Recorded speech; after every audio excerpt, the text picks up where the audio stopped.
We are back, Fantasy Football Insider. It's been a couple weeks, Dan Labbe alongside Chris Fedor, and we are going to answer your fantasy football questions. So scroll on down and ask away if you have any start or sit questions, lineup questions, as the playoffs are fast approaching, Chris, for some. Not for me. Oh boy, that's I got to tell you, I am not having a good year. Okay. Fantasy football. Okay. I am in next to last place. Oh my. Yeah, normally I don't do this poorly. The person behind me can't log into their account. This has been a miserable year for me, fantasy football-wise. That's awesome.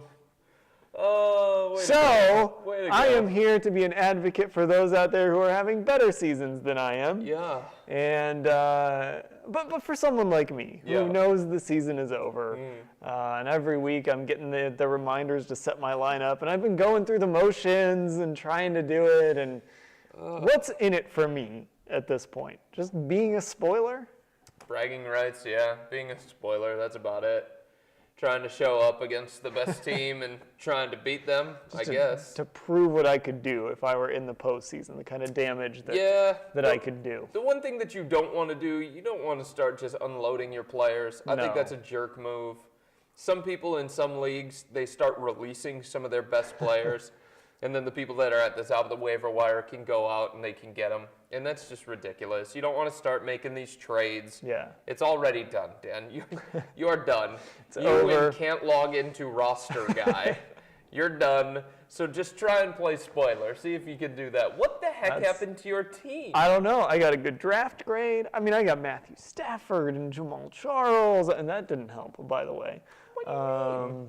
When he got hurt. Yeah. Yeah, but you survived. Early in the year, I was kind of the victim of playing I'd be like the third highest scoring team, but I'd be playing like the second highest scoring team, and then things just completely fell apart. And then you went through dumpster fire. And you went through the Stafford phase without Calvin Johnson. Exactly. And you did not pick up another quarterback? No, because I like my quarterbacks. If I get a guy like Stafford, I like to just stick him in there. I don't really mess around with the quarterback much. Now, if I'm, if I have kind of a middle of the road guy, I'll shuffle guys around. But I'm a pretty firm believer at quarterback. If I've got a guy, I'm going to keep him in there. I mean, you kind of do have middle of the road guy, though. I don't think that's a reality. That's the problem. I overrated Matthew Stafford. Yeah, that was mistake number one. He's not Rodgers. He's not Manning. He's not Andrew Luck. It's true. You do have that guy who's on the outside there that you'll want to play those matchups. It's been a bad year. It's been a bad year on the fantasy football front for me. A year after losing a heartbreaker in the semifinals. It's been a bad year. I would say that it was owner error. You were not aggressive on the waiver wire. No, I wasn't. You didn't make the moves necessary. All right, let's talk about other people's teams or potential teams. And let's start with quarterbacks because there's some things developing on the quarterback front. Let's start with a couple of guys who are suddenly back on the radar. And one guy is going to play in Cleveland this week. And I can't imagine there's anyone out there who's got him on their roster. But I'm just wondering if he's a guy you watch, Ryan Mallett. No, I don't think you watch him. And here's why. I think he's in a situation, he does have a big old arm, and he does have DeAndre Hopkins to throw to and Andre Johnson. But the truth is, Houston, when they're at their best, it's when they're running the ball with Arian Foster. So even when you had Ryan Fitzpatrick, a guy who is better than Mallett, a guy who is more proven than Mallett, you didn't want him in your lineup because of the team that he's on. And Houston is going to be a team that's going to continue to run the ball over and over and over again. I will say this, though. When it comes to Mallett, if he gets protection, because he does have that big arm, that could help a guy like Andre Johnson. Andre Johnson, privately, according to reports, has been asking for this switch to occur.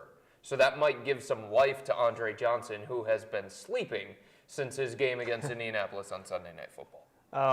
Another guy back in the headlines playing for Chip Kelly, who kind of showed, at least for that 1 week, that it doesn't really matter who his quarterback is. His system works. Is Mark Sanchez worth a look? Yeah, I think he's worth a look. I think anytime you throw for over 300 yards and a couple of touchdowns against Carolina Panthers and you do have Chip Kelly as your head coach, I do think you're worth a look. The other thing that Sanchez has going for him, Dan, He does have a very strong offensive line in front of him. He has Jeremy Maclin to throw the ball to, emerging rookie Jordan Mathews. Riley Cooper is still there. He can throw it to Darren Sproles, who can take a 2-yard gain, turn it into 60. He has LaShawn McCoy. You can throw it to him, take a 2-yard gain, turn it into 60.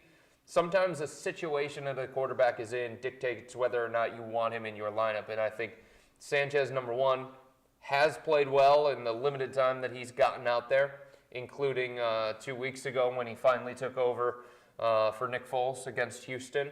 So you've got that going for you. You've got the situation going for you. And a lot of people said during the offseason that Sanchez looked better than Nick Foles in training camp. Now, of course, he was playing against backups, with backups, and things along those lines. But everything that you hear coming out of Philadelphia is that they're not that concerned about the fact that they're not going to have Nick Foles. And Chip Kelly's not just going to put handcuffs on Mark Sanchez. He's going to let him throw. And I think there's a chance that he has another good game in a potential shootout against Aaron Rodgers. This is a guy who's been sitting around, too, listening to people talk about how bad he was with New York. And that's right. He was bad, but he had to sit around and listen to that for a couple years, and this is a guy who wants to go out and prove something. So, you know, that's meaningful, too. Another quarterback who's back and had a pretty good game, RG3. Yep. This is a guy that, you know, a lot of people liked if he was healthy as maybe one of those quarterbacks you stick in that lineup and keep him there. Are you back kind of riding with RG3, or do you still need to see, can he stay healthy and can he duplicate what we saw? Well, I think the RG3 of his rookie year for this year is not going to come back, because I just don't think he's going to trust himself running the ball as much. And that was the dirty little secret of RG3 that year, his rookie year, and why he was so great in fantasy football and why he was a top 10 quarterback, is because he had those rushing yards. And if you think about it, if you're in a league that rewards 4 points for a passing touchdown, for a quarterback, that's 40 yards rushing. Yeah. RG3 picked that up like that his rookie year. He's not going to run as much as he did as a rookie. I don't think the head coach, Jay Gruden, wants him to run as much as he did as a rookie. So if RG3 is going to make some big-time plays and compile the yards and get the touchdowns and get the points for your fantasy team, it's got to be through the air. He does have Deshaun Jackson. He does have Pierre Garçon. He does have a talented tight end in Jordan Reed. Also, Niles Paul is there. So I think RG3 is somebody that you want on that radar. You give him a look this week, especially because he's playing Tampa Bay. Don't go sitting a guy like Aaron Rodgers or Tom Brady or Phillip Rivers for RG3. But there are some people, Dan, if you had Nick Foles, you were probably scrambling, looking for a new quarterback. He makes a lot of sense. Matt Ryan has been up and down all season long. Matt Ryan's been so much better at home than he has been on the road. Guess what? Matt Ryan's on the road this week. So RG3 is a guy that maybe you want to put in your lineup for him. A guy like Ben Roethlisberger, Colin Kaepernick. Those disappointing fantasy quarterbacks, Kaepernick, Cutler, Tony Romo, Matt Ryan, those are the guys that you want to replace for RG3, but don't get carried away, even though it's a great, great matchup this week against Tampa Bay. Now, another guy, Andy Dalton. Look, this is a guy that has some weapons, can put up some numbers, but we saw what he looked like on Thursday night against the Browns, airmailing the ball 5 rows deep, looking a lot like Brandon Weeden, honestly, on Thursday night. Is Dalton a guy that has any value moving forward? I don't think he has a lot, Dan, really, because I don't think when you're in a playoff run or you're in the playoffs, I don't think you want to put that in the hands of Andy Dalton. Look, I mean, the truth of the matter is, even though he does have A.J. Green and he does have Mohamed Sanu and he can throw the ball to Gio Bernard coming out of the backfield, Andy Dalton's got 2 300-yard passing games. 2. And the most passing touchdowns that he's thrown in a game so far this year is 2. So you're not going to get those big-time numbers for Andy Dalton. So you're not going to get that huge reward. And there's a huge risk attached to him when you put him in your lineup, because a fumble's -2, an interception's probably -2. So you would rather, I think, go with somebody who has more of an upside than a guy like Andy Dalton. Somebody who has thrown for 300 yards more often. Somebody who does have the ability to get 3-4 touchdowns through the air, something along those lines. I just don't think I could trust him. I'd rather have a guy like Ryan Tannehill, for example. If I'm having to use a bye-week filler or I don't like the matchup for my starting quarterback, I'd rather have Ryan Tannehill. I'd rather have Mark Sanchez one of those kinds of guys. Okay, let's move on to running backs now. Good news for Ryan Mathews owners. He's expected to come back. I've been waiting. Yeah, so I've been waiting for my man. Put him right back in there? Yeah, I think so, actually. And look, I admit something here about Ryan Mathews. I've always liked this guy, and as much as I've always told myself, Dan, I'm not going to take him on my fantasy team. He's brittle, he fumbles, he's in a running back committee. My man always ends up on my team. Always ends up on my team because the talent is there. You're talking about a former top 15 pick in Ryan Mathews, and this is a team in San Diego that needs a boost in the running game. There was that little brief moment where Brandon Oliver was that hot waiver wire pickup, and he was somebody that helped you win 1 week, maybe 2 weeks. He's not very good, and it's something that is going to happen here in San Diego, I think, is that Oliver is going to slide into that Danny Woodhead role, and he's just going to catch the ball in the backfield. He's going to be a change of pace kind of guy, a little bit like Darren Sproles. Not saying he is Sproles, nobody's Sproles, but that kind of role. And the truth is, Ryan Mathews, before he got hurt, you can look at the numbers all you want to. Just if you watched him run, he looked healthy, he looked powerful, he looked like the Ryan Mathews that was a first-round pick for San Diego a couple of years ago. So yes, Dan, I am sliding him right back in the lineup, and he is playing Oakland, and I am expecting a big day for Ryan Mathews. Now, another guy who's kind of out there on that horizon a little bit, maybe Adrian Peterson. Yeah, if Adrian Peterson is out there in your fantasy league, make a waiver claim. He's probably no longer there. A lot of people went to the waiver wire. They picked him up last week, maybe even this week. But if he is out there, just make a claim because you never know what's going to happen. If he comes back, then you've got a guy who a lot of people use a top 5 pick on. If he doesn't come back, then you just cut him. It's fine. And maybe you're in a money league and you have to bid on guys or you have to pay $5 for a transaction. You know, limit the cheeseburgers at night or something like that and spend the $5 on Adrian Peterson because, again, it's about the reward. And the reward for Adrian Peterson is going to be higher than C.J. Anderson, who was a hot waiver wire pickup. You're looking for running backs all the time in fantasy football. And a lot of people went to the wire and they picked up Fred Jackson from Buffalo, thinking that he's going to be healthy. He might not play tonight. A lot of people went to the wire and picked up a guy like Trey Mason. And those moves make a lot of sense because those guys are going to get carries. They're going to help you in fantasy football. Adrian Peterson has the talent to be a week winner. You want to stash week winners on your roster. And if he's out there, go out and get him. All right, there's a wide receiver a couple weeks ago. 7 catches, 124 yards, 2 touchdowns. Last week, 7 catches, 125 yards, a touchdown. Of course, Mike Evans. Is he becoming a guy that every week you need to have him in your lineup? Or is he the beneficiary of playing the Browns and Falcons? No, I don't think it's necessarily that. I think he's somebody who is getting more opportunities. He's learning the game. And the amazing thing about his numbers, you look at those 7 catches in back-to-back games, that's with Mike Glennon 1 week. Yeah. That's with Josh McCown the next week. He's got that size and he's got that ability where it doesn't necessarily matter who's throwing him the football. Josh Gordon. Remember Josh Gordon last year? He had Jason Campbell, he had Brian Horn, he had Brandon Weed. Didn't matter. Nobody can cover the guy. Mike Evans, it doesn't matter. Nobody can cover this guy. He's fast, he's tall, he can jump, he's a former basketball player, he knows how to use his size, and he's playing against the Washington Redskins this week. So I think this is an opportunity down the stretch. Mike Evans is one of those wide receivers that I do want in my lineup because he can win you weeks. He can have those blow-up weeks. And look, Tampa Bay, more than likely, folks, going to be down in a lot of games. They're going to be trailing. That means a lot of huck-a-chuck. That means a lot of targets. That means a lot of garbage time points. And we love garbage time points in fantasy football. Oh, as an aside, could you imagine next week Josh Gordon and Mike Evans on the same field?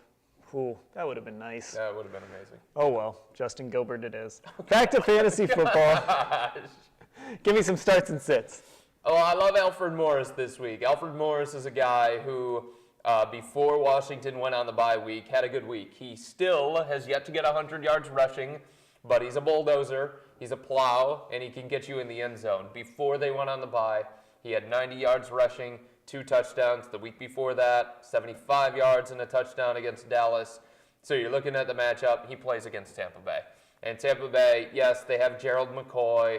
And yes, there have been moments where Tampa Bay's run defense and Tampa Bay's defense overall has been somewhat surprising. But I'll stick with Alfred Morris, given the way that they're giving him the ball and given the way that Tampa Bay has played on the ground in terms of defense for the majority of the season. Again, there have been moments here and there where they've been good, but for the most part, I'll take my chances with Morris going up against Tampa Bay. Another guy that I like, look, we talked about San Diego playing against Oakland. Now, that means green light to Ryan Mathews to me, means green light to Phillip Rivers. And Phillip Rivers has been bad in the last couple of weeks playing against some better defenses. I think this is the time where he turns things around, he gets it going again, he spreads the ball out to all of his weapons. I really like him playing against Oakland. And I think Jay Cutler is going to bounce back too. Jay Cutler was absolutely terrible. Terrible against Green Bay, and the Bears themselves, terrible. He might be without Brandon Marshall, but he still has Martellus Bennett. He still has Alshon Jeffrey. And I think when you've got Jay Cutler playing against Minnesota at home, I think he has a chance to have one of those bounce-back games. Who are you staying away from? Well, I'm staying away from Andy Dalton forever and ever and ever and ever. And look, he's playing against New Orleans. New Orleans is a different team at home than they are on the road. They're a different defense at home than they are on the road. And that's where Cincinnati has to go, against New Orleans in that dome. It should set up for Andy Dalton to play well. You don't have to deal with the weather. You don't have to deal with the wind. He has A.J. Green back healthy. He's got Sanu.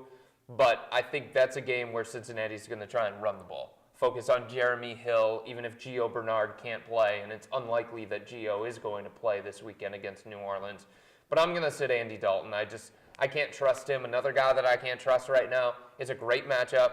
Atlanta's defense is terrible, but Cam Newton is somebody that I just can't trust right now. We're talking about trying to make that playoff push. And yes, he could be great. He could have that 4-touchdown game or the 300-yard passing game or something like that. He could have about 60 yards rushing. He just doesn't look right, Dan. He doesn't look healthy. He's behind the worst offensive line, I think, in the NFL, if not the worst, one of the worst. And I can't see him playing well behind that offensive line. I just can't. And that's a guy that I'd probably stay away from. In terms of running backs, Dan, I think Trey Mason is somebody that I'd probably stay away from. Again, when you're getting this late into the season, it's so hard to bench any running back that's going to get the majority of the carries. Yeah. But he's playing against Denver, and Denver's been one of the best run defenses in the NFL this year. Nobody's talking about that defense in Denver. So many people are talking about that offense, but that's a defense that you probably want to stay away from. So that means stay away from Trey Mason, and be careful when it comes to Lamar Miller of Miami. Miami, their offensive line banged up, lost Brandon Albert, the left tackle, last week. Lamar Miller not 100%, and Buffalo's got a top 10 run defense. All right, Fantasy Football Insider, another one in the books. You can join us, of course, next Thursday, again at 12:30. Get your fantasy football questions answered by this guy, or you can tweet at him at Chris Fedor as well. I'm Dan Labbe. Thanks for watching.